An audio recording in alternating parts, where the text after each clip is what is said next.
शहर से दूर घने जंगलों के बीच एक वीरान जागीर थी, मायागढ़ की हवेली। कहते थे कि 100 साल पहले वहां एक जादूगर रहता था जो आईनों मिरर से बात करता था। अब वहां कोई नहीं जाता था। एक शाम रियांश और आयुषी अपने परिवार के साथ पिकनिक मनाने जंगल के पास गए थे। खेलते खेलते आयुषी एक रंग बिरंगी तितली बटरफ्लाई के पीछे भागने लगी। रियांश ने आवाज दी, आयुषी ज्यादा दूर मत जाना। लेकिन आयुषी तो धुन में थी। तितली का पीछा करते हुए वो दोनों मायागढ़ हवेली के जंग लगे लोहे के गेट के पास पहुंच गए। तितली उड़कर हवेली की टूटी खिड़की से अंदर चली गई। आयुषी ने रियांश का हाथ खींचा, भैया वो तितली कितनी सुंदर थी, मुझे वो देखनी है, बस एक बार अंदर झांक कर आ जाएंगे। रियांश ने हवेली को देखा। वो काली और डरावनी लग रही थी। ऊपर की मंजिल पर एक खिड़की खुली थी और ऐसा लगा जैसे किसी ने पर्दा हटाकर उन्हें देखा हो। रियांश ने मना किया, लेकिन आयुषी की जिद के आगे वो झुक गया। जैसे ही उन्होंने मुख्य दरवाजे को धक्का दिया, एक तेज आवाज आई, चर्र। अंदर घना अंधेरा था और पुरानी लकड़ी की सड़ांध आ रही थी। वे दोनों धीरे धीरे हॉल में आगे बढ़े। तभी अचानक धड़ाम, जिस दरवाजे से वे अंदर आए थे वो अपने आप जोर से बंद हो गया। रियांश ने उसे खोलने की कोशिश की, लेकिन वो जाम हो चुका था। भैया मुझे डर लग रहा है, आयुषी की आवाज कांपने लगी। रियांश ने अपने फोन की फ्लैशलाइट जलाई। रोशनी में उन्होंने देखा कि दीवारों पर लगी पेंटिंग्स की आंखें हिल रही थीं।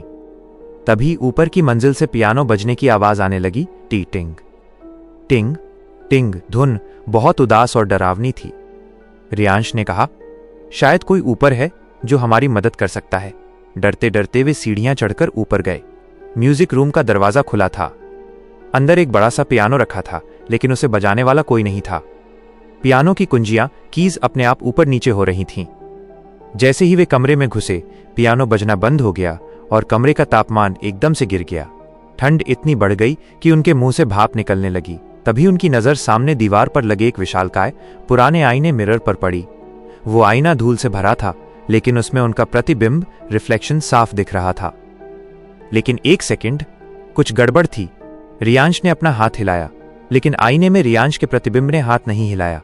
आयुषी ने चीख मारी, भैया देखो। आईने के अंदर रियांश और आयुषी का जो अक्स था वो हंस रहा था, एक दुष्ट शैतानी हंसी। अचानक आईने के अंदर से काले धुएं के हाथ बाहर निकले और उन्होंने रियांश का गला पकड़ने की कोशिश की। एक भारी आवाज गूंजी, जो एक बार परछाई बन गया। वो इंसान बनकर वापस नहीं जाता। रियांश ने समझदारी दिखाई। उसने पास पड़ा एक भारी फूलदान वेज उठाया और पूरी ताकत से आईने पर दे मारा। कांच के टुकड़े टुकड़े हो गए। जैसे ही आईना टूटा, पूरी हवेली हिलने लगी, दीवारें दरकने लगीं और छत से धूल गिरने लगी। एक भयानक चीख गूंजी, नहीं। रियांश ने आयुषी का हाथ कसकर पकड़ा और चिल्लाया, भागो आयुषी, हवेली गिर रही है। वे सीढ़ियों से नीचे भागे।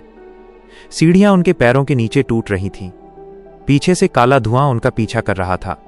वे मुख्य दरवाजे पर पहुंचे, लेकिन वो अभी भी बंद था। रियांश ने देखा कि पास ही एक खिड़की का कांच कमजोर है।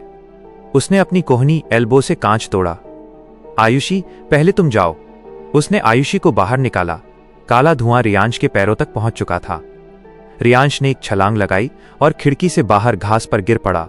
दोनों भाई बहन हांफते हुए जमीन पर लेटे रहे। जब उन्होंने पीछे मुड़कर देखा तो हवेली शांत थी। कोई आवाज नहीं, कोई हिलना डुलना नहीं। लेकिन जब वे घर वापस जाने के लिए खड़े हुए तो रियांश ने अपनी शर्ट की जेब में देखा।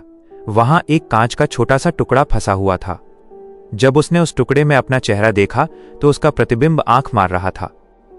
रियांश ने झटके से वो टुकड़ा फेंक दिया और आयुषी को लेकर भाग खड़ा हुआ। कैसी लगी ये कहानी?